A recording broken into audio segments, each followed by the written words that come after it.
Allah in the Quran did not talk exhaustively about marriage. There are very few places in the Quran where Allah gives us some insights, and basically it's like instead of describing the entire building, He mentioned a few pillars. If those pillars are not there, the building's going to collapse. And one of those pillars is that the money responsibility is the man's responsibility.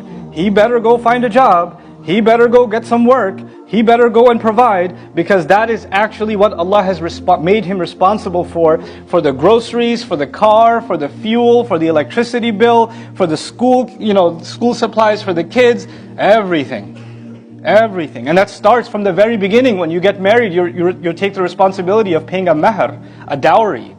Right? And some people, they love to have a high number for the dowry for their daughter. They say it's going to be 100,000 or 50,000 or 250,000 or whatever. They put this crazy number, and they're like, no, it's okay. You don't have to pay it now. It's okay.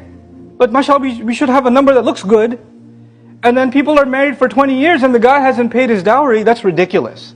Because this is a condition of making a marriage valid. And a husband isn't even allowed to say to his wife, hey, by the way, can you give me a discount? I know you put 50, can we take a few zeros off of that? Or how about I give it to you, not dollars, can I give it to you in rupees? If you agreed to it, then you signed on. If you didn't want to agree to it, then you should never sign that document. You're actually not even allowed to hint that you have trouble paying your mahr. Men aren't even allowed to hint at that. And after you pay the dowry, like if you're a monthly payments you're making, you give her like $500 or something, $100, whatever you give her, that's part of your dowry that you're paying off. And you pay her and you're like, fine, here's your monthly, this week was really tough. You can't make none of those comments. And if she takes those $100 from you, and then she takes out a dollar bill and says, here, go get yourself some ice cream. If she does that, then, and you say, okay, thanks, you can take that if she did it on her own. But once you're handing that money, you're not even looking at that money anymore. It ain't yours. That's part of being a man, according to the Quran.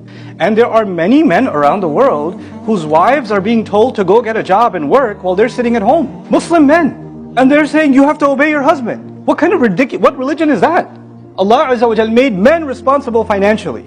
If there's a desperate situation and a wife decides to go get a job and support financially or do on her own, that's a voluntary thing she's doing that she cannot be told to do. And if she does that, if she does get a job, if she does have a business, if her father left behind some stores or some property in her name, and you're like, hey, can we get some of that too? Because I'm your family. No, that's her money. You can't touch it. Allah made this equation in which she has a financial advantage, meaning your money is basically hers, and her money is hers.